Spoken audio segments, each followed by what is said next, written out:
"We're not celebrating your birthday this year, it's too much." So I gave the cake to the lawyer. It was baked with a $9.00 transfer clause inside. I step across the polished hardwood of my living room in Kansas, the aroma of buttercream still lingering in the air, clutching a bouquet of daisies and baby's breath I picked this morning. My knitting needle lies still on the sideboard, abandoned. I've tied my mother's old wool cap over my thin hair, hoping Travis or Henry will glance at me, see me in more than just wrinkles. I set the cake on the center of the oak dining table, smoothing its frosting with hands that tremble not just from age, but from expectation. Henry stands by the curtains, arms crossed, looking out at the dusk rolling over our wheat fields. Olivia hovers behind his shoulder, wearing red lips and sharper eyes. Travis leans against the doorframe, pretending to check his phone. "Birthday? Seriously, Esther, you think your day matters anymore?" Henry's voice cuts into the room like winter wind. "We've paid too much in bills, in your wrinkles, your complaints." Olivia laughs quietly, loud enough that I can feel it in my chest. Travis's smile is sour. I want to answer. I want to make them understand. I placed seeds of hope in this table tonight. A lemon cake I baked with my own hands, daisies for the center, the wool cap mother spun decades ago. Small things, but mine. He turns toward me. "You're too much, too high maintenance, too dramatic." Olivia whispers something to Travis. I do not hear every word, but I hear ambition coated with mockery. Travis says, low, "She lives in photographs and patchwork, not the present." As guests arrive, the room follows its ritual: pleasantries, soft chairs, floral prints. I smile and shake hands. I offer cake. My cake. Olivia eyes it like it is an accusation. Henry clears his throat. I do not see a birthday. I see expense, a spectacle we need not partake in. His words are cold. Then he adds, "You were useful when your expectations stayed quiet. Now you embarrass us." My heart pounds, but I steady my voice. "I baked this cake for love." He sneers. "Love does not pay modern market rates. We do not need your nostalgia." At that moment, I open my handbag, take out my phone. I show a message. Olivia's name appears, then Travis's. Words between them. He wants me to help adjust will. If Esther loses her dignity in front of crowd, assets shift. A hush falls. No laughter, no music. If you feel justice deserved celebration, smash that hype button. Let us keep stories like this alive, echoing far, far away. Your support helps us bring understanding and love to those who deserve it. Thank you so much. Keep listening. I raise my eyes to meet Henry's. To Olivia's. Travis turns red. They cannot deny what they see. The betrayal they thought invisible now revealed. Henry's jaw tightens. Olivia's face flushes. Travis shifts his weight. I stand up, voice steady, though every breath burns. Yes, there are rumors, but they are not whispers. They are written. They are recorded, and they will be read. Even silence has teeth when fed with justice. I stand up, voice steady, though every breath burns. Yes, there are rumors, but they are not whispers. They are written, they are recorded, and they will be read. Silence stretches. The guests breathe. I stand behind the table, behind the cake, behind the daisies. Mother's cap perched on my head. In that silence, I feel something crack inside me. Fear, shame, but most of all, a spark of truth. Because tonight is not about forgetting. It is about being seen, and they are seeing me. I was never the woman they respected, only the woman they used. When I was 12, I left school to help my father pay off the land debt after the frost ruined our crops. I scrubbed floors, tended livestock, cooked for neighbors in exchange for coal and flour. My hands bled before they learned how to hold hope. I never asked for credit. I asked for dignity. When Henry was a baby, I stitched cloth diapers by hand, sometimes from feed sacks. When Travis broke his ankle climbing the barn roof, I carried him to the clinic myself. Ethan, my youngest, never once slept without a full belly because I always made sure there was soup on the stove, even if I skipped my own bowl. And Olivia? Years before she met Henry, she came to town broke, abandoned by her own family. I gave her work cleaning linen. I gave her a coat. I gave her bread from my oven and a blanket from my cedar chest. I never thought I'd be paying interest on that kindness and humiliation years later. They say I cling to the past. Maybe I do. I still use the lace napkins my mother embroidered. I still wear her wool cap every winter, even when Olivia says, "That thing looks like it came from a Depression-era costume bin." I keep my grandmother's china, even when Travis jokes, "One more crack and that plate's going to sue for retirement." I bake bread from scratch. I darn socks. I mend, I save, I stitch. Olivia calls it homestead nonsense. Henry calls it moldy tradition. Travis just cringes when his friends visit and ask why our house smells like cinnamon and mothballs. One night I overheard Henry say at a dinner party, "My mother acts like she's still art, but art doesn't pay bills." Travis laughed. I was standing in the hallway, holding the pie I had just baked. I turned around, I put it back in the oven, and I cried. Not because of what they said, but because I had let it hurt me. But Ethan, he sees things. One night, Ethan showed me his phone. He had overheard Henry and Travis in the garage. Henry was furious, said the investors didn't like my presence, said my rural image was hurting Olivia's chances to gain media interest for the family brand. That's what they called it now, a brand. And Travis? He had been texting Olivia long after midnight. Ethan saw the messages. If she breaks down in public, the will tilts. Henry's ready to name Olivia heir if Esther tanks her own legacy. Your mother doesn't even know what you're worth, but I do. I didn't ask how many times Travis had met Olivia behind Henry's back. I didn't want details. I wanted dignity, but I knew then they weren't just waiting for me to disappear. They were pushing. Ethan kept copies of the messages, just in case. And I, who had spent my entire life in sacrifice, was now being described as a liability. They didn't hate me because I was cruel.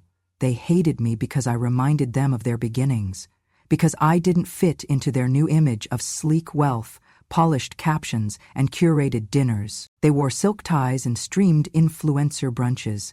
I wore my apron and prayed before meals. They didn't want my wisdom. They wanted my silence. But what they didn't realize was that silence, too, is a weapon, and I had been sharpening it my entire life. Years ago, when I still had strength in my hands and clarity in my mind, I sat down with my attorney, Miriam Caldwell, and wrote a will. Not the kind that waits politely at the end of a life, but one with rules, boundaries, protection.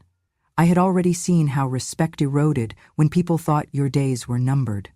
I had already seen the way Henry's voice sharpened when investors were present, how Olivia's smile stiffened whenever I wore anything older than a year, how Travis stared at my hands like they were tools from a past he'd rather forget. So I created something I called the birthday contract clause. It was simple. If on my 78th birthday my family failed to honor the occasion with either a formal celebration or displayed public contempt through insult, neglect, or shaming, then a triggered clause would reallocate my $9 million, 0 cents, in assets to either a philanthropic trust I designated or to a neutral legal party who would carry out my wishes, excluding all direct descendants except Ethan. I had it notarized, signed by 2 witnesses. One of them was Ethan. The other was Travis. At the time he was young, idealistic, and still spoke to me with something that resembled love. I placed 1 copy with Miriam, 1 with Ethan in a sealed envelope, and 1 in the cedar box under my bed. I told no one about the clause except for Ethan, and even then, only in broad strokes. Years passed, and with every insult, every moment Henry looked through me instead of at me, I grew more certain I had done the right thing. The clause was watertight. It was built into the will, coded in legal terms, but plain as day to anyone who read it fully. If my birthday was ignored or tarnished in spirit or deed, the clause would activate. But I did not sit idly. I planned. 2 weeks before my 78th birthday, I baked 2 cakes. One was for the party, should they decide to honor it, a simple vanilla sponge with lemon zest, my mother's recipe. The other was for Miriam, my lawyer. Inside, wrapped in wax paper, I placed a certified letter that referenced the birthday clause, the conditions that would qualify as violation, and the attached supporting documents. A flash drive with screenshots of texts between Olivia and Travis discussing their intentions, images of their private meetings at cafes and hotel lobbies, taken by a friend of Ethan's who worked in property maintenance, and an audio file of Henry discouraging Travis from supporting me at the upcoming party. "She's tired, Travis," Henry's voice said on the recording. "Let her fade. If we cut ties gracefully, the public won't notice. Besides, Olivia has the right look for the new campaign. We can't keep dragging the old matriarch into every headline." I sealed the cake box with ribbon, labeled it, "For safekeeping, do not open until May 14, and delivered it to Miriam personally. Miriam looked at me and said, "You're sure?" "I'm sure," I told her. "Either they remember who I am, or they remember what I've done." Back home, I continued to smile as if nothing had changed. Olivia walked through the kitchen, phone glued to her hand, laughing at memes while I kneaded dough. "You're not really expecting a party, are you?" she asked one day. 78 isn't a milestone." Travis had stopped looking me in the eye altogether. Henry said nothing at all, except once, when I asked if he had plans for the 14th. He scoffed. "Esther, at this point, keeping you fed and housed is enough. Be grateful we don't invoice you for heating." I made a note in my journal that night, dated it, photographed it, evidence if needed. What they didn't know was that Ethan had already prepared a backup folder with the entire digital trail, cloud copies, secure email dispatches, even a printed binder. He didn't do it out of revenge. He did it because he saw what they didn't, that silence could be a form of violence. Olivia grew bolder. She told Travis, "If she dies before the new deal is signed, you're next in line. Henry already said he's tired of dealing with her. We just need a nudge. One good misunderstanding." She underestimated me. They all did. They thought because I wore aprons and crocheted mittens that I didn't know the weight of a clause, that I didn't know how to prepare, that I hadn't spent my entire life learning how to protect what mattered, because no one ever did it for me. So I waited. I waited for my birthday, and the moment Henry uttered those words, "We're not celebrating your birthday this year. It's too much," the cake at Miriam's office became more than a dessert. It became an inheritance grenade, and I was more than a forgotten mother. I was the woman holding the pen when the story turned. The dining room gleamed under soft chandelier lights. Candles flickered. Gold edges of buttons on tablecloths caught glimmers of warmth. I watched guests take their seats, neighbors, distant cousins, old friends, eyes trained partly on the cake, partly on me. The cake sat in the center of the table, vanilla layers sponged with lemon frosting, daisies around the base. My mother's wool cap perched on my head, stitches still tight though my hair had thinned. I had arranged flowers in small vases, daisies, baby's breath, some lavender from my garden. The air smelled of sugar, wax, and old wood. Olivia drifted in, dress pressed, perfume sharp. She paused at the cake, nose wrinkling. She leaned toward Travis and said under her breath, just loud enough for me to hear, "Your mother still lives in a museum of the past." Travis laughed, a tight, fast laugh. I forced my lips into a smile, though the laughter felt like stones in my chest. Henry cleared his throat. He placed his glass on the table, faint clink against fine china. "Cake for Mother, but what are you really celebrating?" His voice was calm, but words carried shards. "Your expectations? Your vanity?" A murmur rippled through the table. I felt my heart beat in my throat. The cake's icing seemed heavy. Then Henry leaned forward, eyes narrowing. "They say rumors about you, Mother. You think people do not talk? Maybe if you had been faithful." His tone was accusation, soft but poisonous. Something shifted.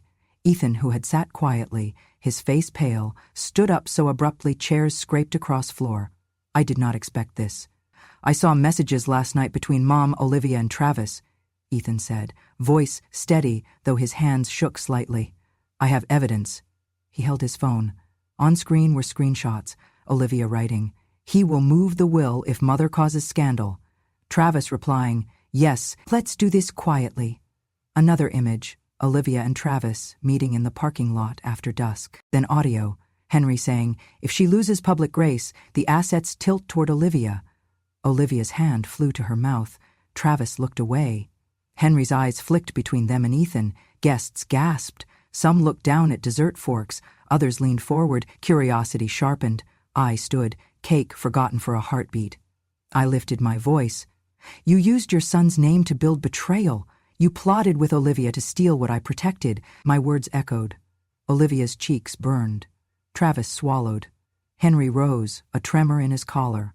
This is preposterous, he said, voice tight. Fabricated messages. You twist conversations. He reached toward Ethan. Give me the phone. Ethan held it back. Do not touch that, he said. These are real. His eyes met mine. Fierce. Loyal. I felt gratitude reach me. Guests were silent now, some rising, some whispering. The laughter had died. Olivia's voice came, shaken. You, how could you? Those images. She trailed off, unsure. Travis stuttered. Mom, This is insane. He hung his head. I let them see me break for half a moment. My eyes glistened with tears I could not hide. But then I steadied, pulled my shoulders back. Tonight is not for show, I said. Tonight is for truth. Henry's face drained. Olivia's lips parted, no words. Travis remained mute. I looked at every guest. These were people who had invited silence, tolerated the injustice. I had invited them tonight to witness betrayal and proof. In that moment the candles seemed too bright, every shadow too long. The cake glowed like a spotlight on deceit. My voice softened, but every word was heavy.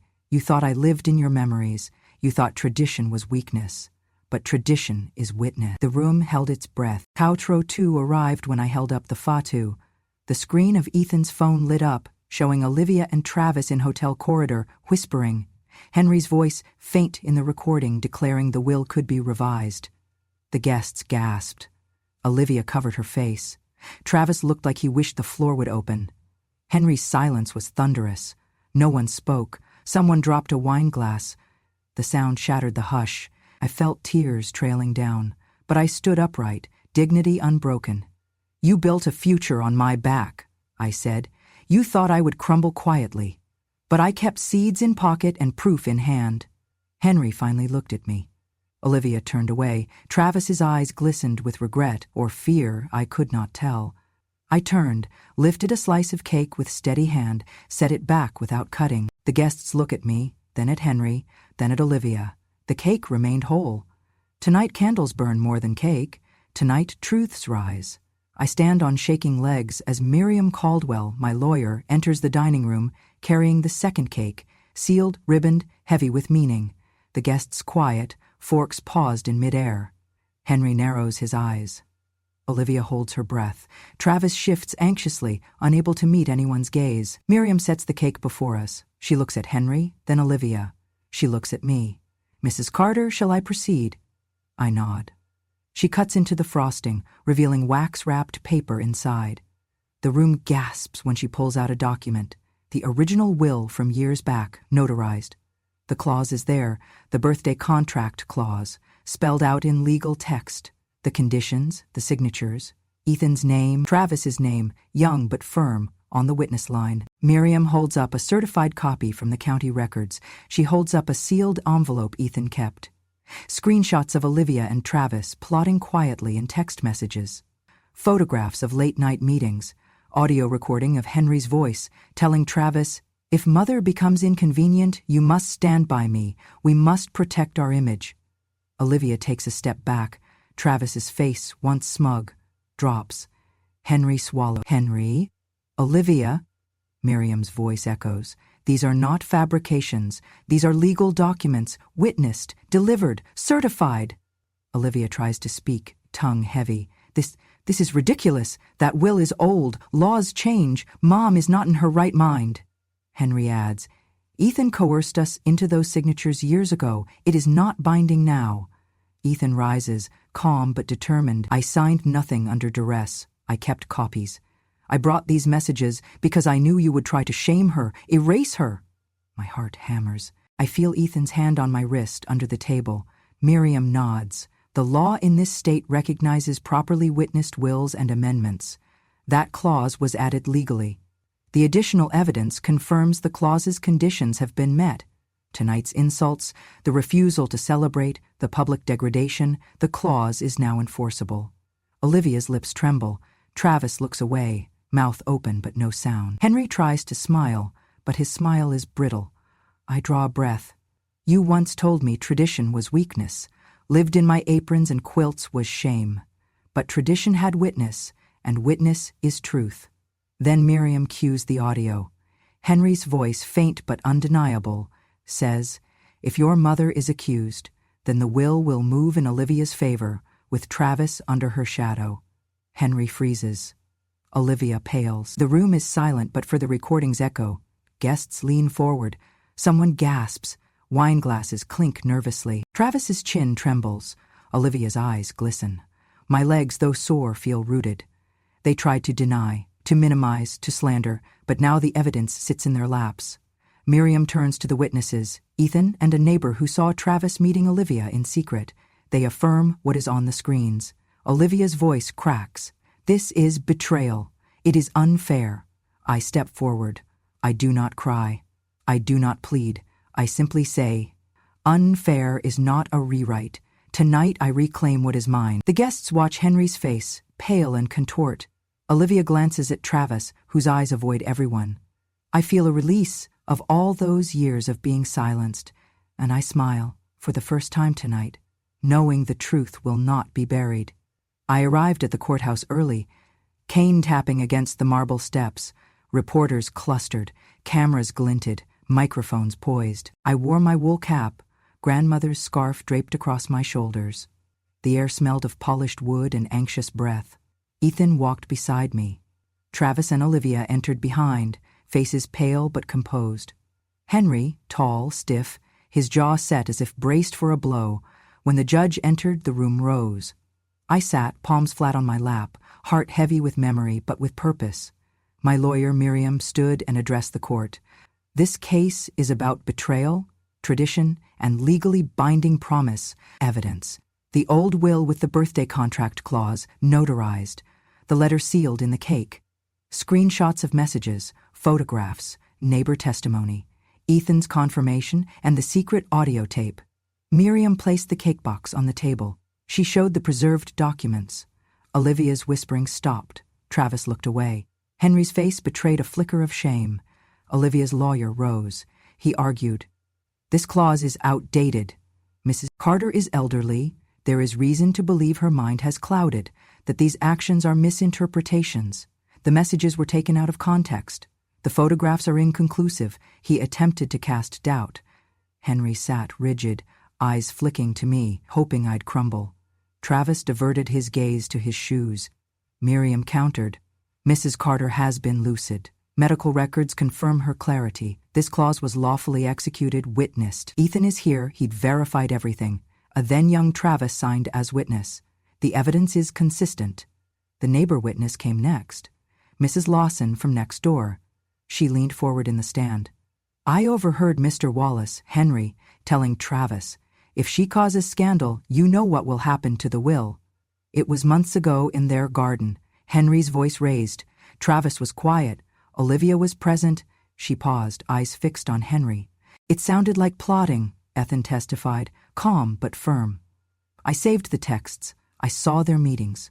My mother didn't plan revenge, she planned protection. I feared this day.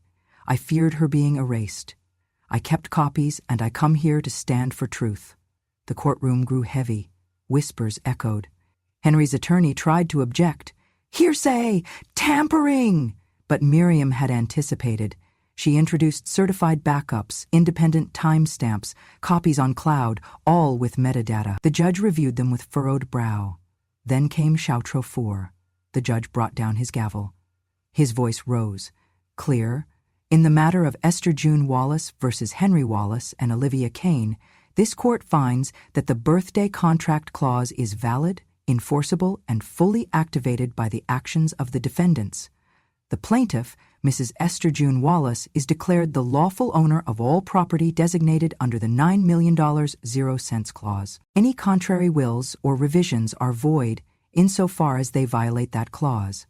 Defendants Henry Wallace and Olivia Kane are ordered to reimburse legal costs, pay emotional distress damages, and are permanently restricted from entering within 50 yards of Mrs. Wallace's residence or interacting with her personally or through third parties, pending further notice." Travis Wallace is disinherited from any claim to the estate under the current will, due to complicity in violation of the clause. The gavel struck. Silence swallowed the room. Olivia gasped, her hands trembling. Henry sank into his chair, shoulders collapsing. Travis's face went pale. For a moment he looked at me with something like regret, then shame. The reporters clicked away. The gallery, filled with neighbors and familiar faces, exhaled in unison. Tears welled in my eyes. I blinked them back. I had fought too long for presence, for dignity, for truth. I felt Ethan's hand press mine. I rose from my seat, cane in hand. "Thank you, Your Honor," I said. My voice cracked but held. Not for revenge, for recognition. Henry turned toward me. Olivia tried to speak. Travis attempted a step forward. But I held up my hand. I did not want apologies. I needed no explanations. The law had spoken. The world had seen. Outside, reporters flocked. Cameras flashed. Some neighbors cried softly. Others nodded in respect. I stood on the courthouse steps, the sun pale but warming. Henry glanced back once. Olivia followed. Travis remained at the side, his gaze fixed on the ground, and in that moment, I felt not triumph alone, but relief. I felt justice sewn tight, tradition respected, betrayal exposed. I folded the court papers in my coat pocket. I walked down those steps with Ethan beside me, face lifted. The wind whisked my wool cap. My wrinkles cast in late afternoon light looked strong, like carved stone. They had tried to erase me, but they revealed themselves instead. I stood before the small stage beneath the oak tree at sunrise, the dew still clinging to its roots. When I founded the Birthday Contract Foundation, $9 million stretched out before us, not for revenge, but for repair. For those who, like me, had been dismissed, erased, or silenced. Ethan stood at my side, steady in polished shoes though his heart trembled. He was to be co-director, overseeing funds, programs, and values. Olivia and Henry, present in the crowd only as witnesses, stood apart, stiff, their faces drawn. Travis hovered further back, uncertain whether to claim space or dissolve into air. I handed over the sewing machine that belonged to my mother, its petals worn smooth by decades of pressing fabric. I gave the wool cap, ragged but rich with memory. I carried out framed black and white photographs, my mother's hands stitching quilts, myself kneading dough under candlelight. These went to the local museum, displayed in a small hall called Hands of Heritage. I kept one small thimble, my mother's thimble, to present to the first student in our workshop who proved kindness and respect, not just skill. We opened grants for elder women abandoned by family, for those whose inheritance claims were denied or ignored, for women publicly humiliated and unseen. Birthday grants, we called them, a small sum to celebrate someone's existence, to say you are seen. The foundation would also fund workshops teaching traditional crafts, quilting, seed saving, baking, things Olivia once mocked as pass alone. We offered scholarships to students who want to preserve memory, oral histories, archival work, recordings of stories. The local papers had reported the trial. The videos, the texts, the clause, all had gone viral in the little town and beyond.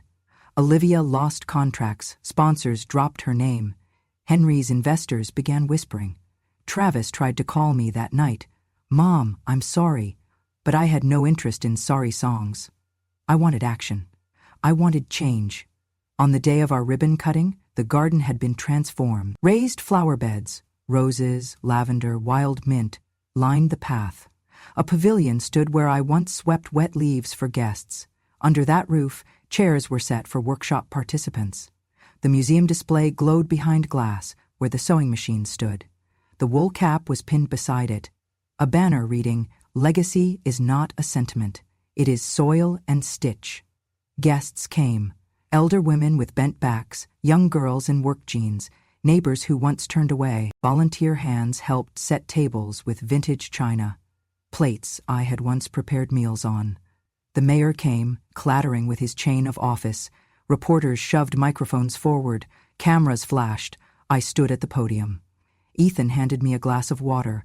My hands shook slightly, but the voice came level.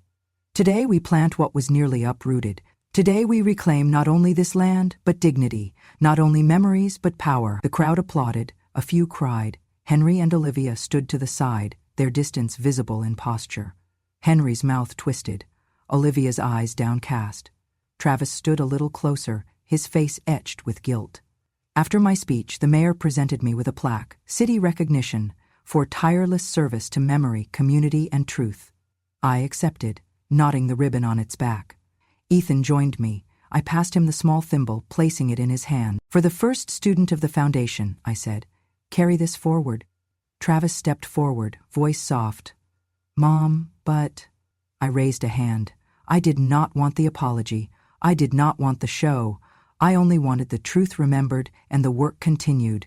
The crowd lined the garden path, children scattering petals, elders sharing quilted blankets under the pavilion. The museum doors opened, people clustered inside to view the exhibits, my mother's sewing, the photographs, the wool cap, the garden plan.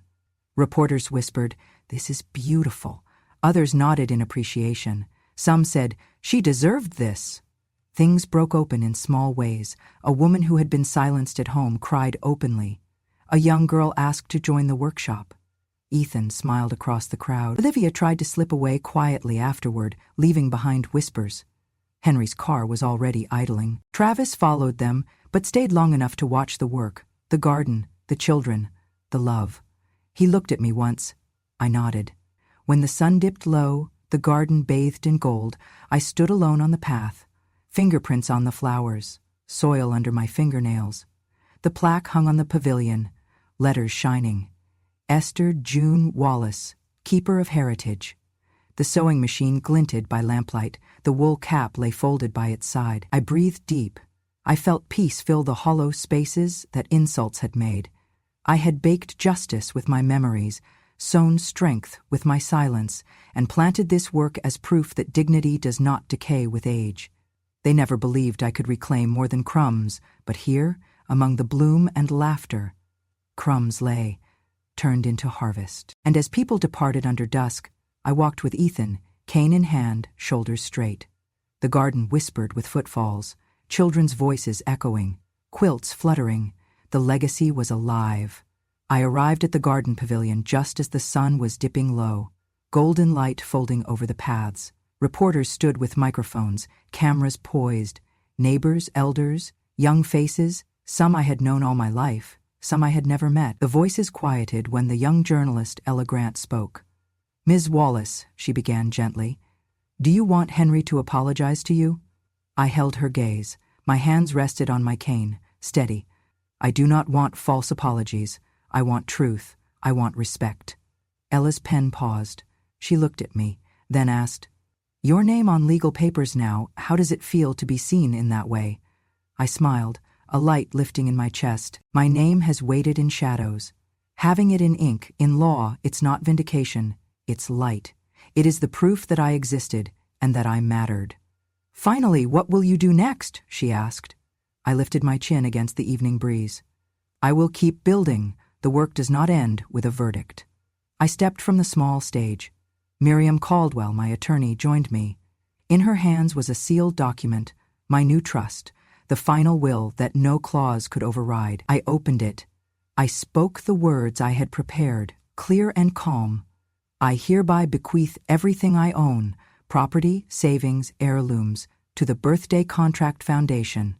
All assets formerly in my name are now in service to those who were forgotten, the elderly, the betrayed, those denied their inheritance, the silenced. I gift my mother's sewing machine, the wool cap she wore, the photographs of our lives, for our local museum. I reserve one small token, my mother's thimble, which will go to the first worthy student of this foundation."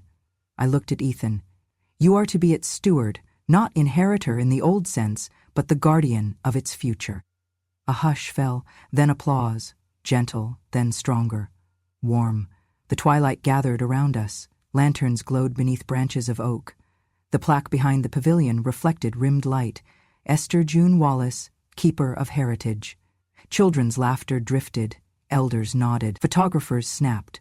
Far off, I saw Henry and Olivia standing apart, silhouettes in the fading light. Travis hovered at their side, but did not approach. Ethan remained by me, hand over my wrist. I raised my voice one final time. soft but unshakable. You said my birthday was too much, but your betrayal was more than enough. I baked justice, not just cake. The crowd quieted, then broke into applause. Some tears, some smiles. I held the thimble in my palm. Its metal was cool. Light glinted off its worn edges. I felt peace.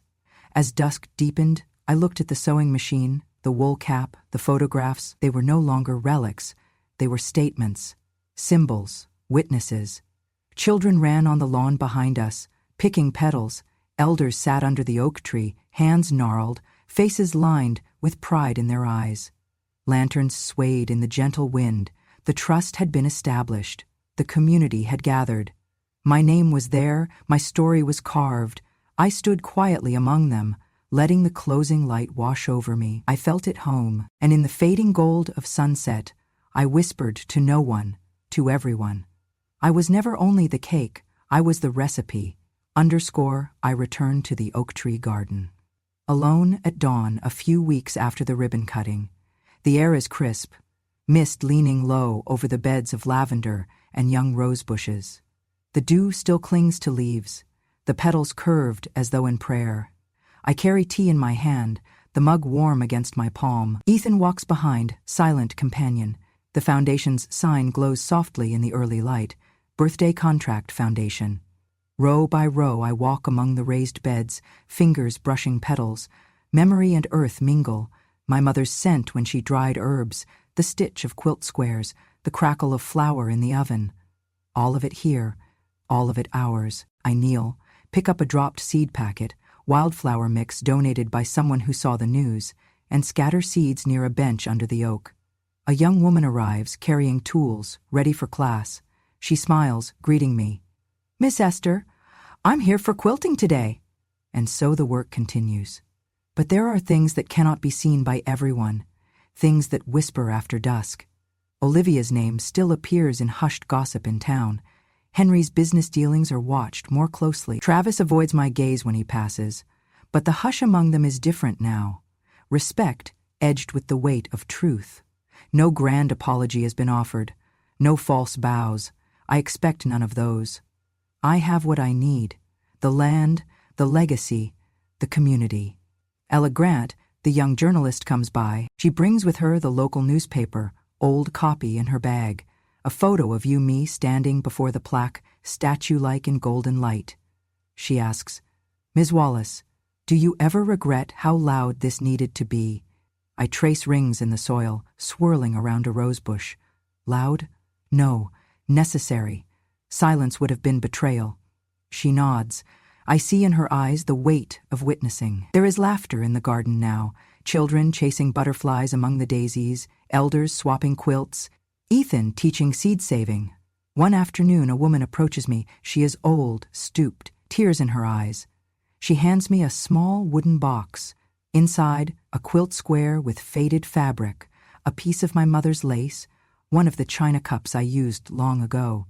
"You gave me dignity," she whispers. I clutch the box, wordless, heart full. At twilight, the garden lights come on, soft lanterns along paths. I sit in the pavilion, my cane resting beside me, the thimble in one hand.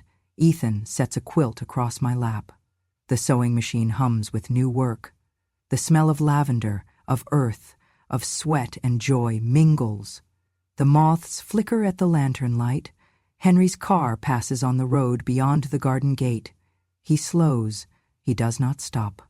Olivia's figure is at the window, silhouette stiff. Travis in the passenger seat glances out, but looks away. They drive on. I watch until their taillights fade. And I do not feel triumph over them. I feel quiet. Because what matters is not that they saw me fall. It is that I rose. Not that they admitted error. It is that I built something they cannot erase. Not that my name appears in law. It is that I stand in truth, in soil, in song of seed and stitch. There is a bench under the oak with my plaque. I rise and walk there, cane clicking against flagged stones. I stand before the sign, the oak shading me. I press fingers to the copper letters. Esther June Wallace, Keeper of Heritage. My throat tight, voice small but firm, I whisper. They said I was too old, too loud, too much, but I am neither. I am every stitch, every seed, every soul who needed to be seen. The sky washes gold, the clouds drifting slow. The children's voices drift across the garden path. The sewing classes end, quilts fold, laughter lingers. That night, I sit by the window in my small cottage next to the garden. The moonlight casts shadows of rose vines on the walls. I cradle the thimble. The sewing machine hums in the distance. In my journal I write, no more hiding, no more borrowed prayers. I belong here, in legacy, in story, in earth. The rest is grace. I close the journal. I blow out the candle. Outside crickets sing, the trees whisper. I drift into sleep, knowing that tomorrow and all tomorrows I will rise again. Because justice is not just a verdict. It is the quiet glow in early light. The seed planted long ago, now flowering. And so my story does not end with applause. It ends with dawn. If this story moved you, if it made you think of someone who deserves more than silence, more than being dismissed, then don't let it end here. Subscribe to Grandma True Stories for more tales of resilience, truth, and justice, told from voices too often ignored. Every click, every share helps honor stories like Esther's and ensures the next generation learns what dignity truly means. Hit that subscribe button, turn on notifications, and help us keep these stories alive, echoing across hearts and homes far and wide, because every grandmother has a story. And it's time the world heard them.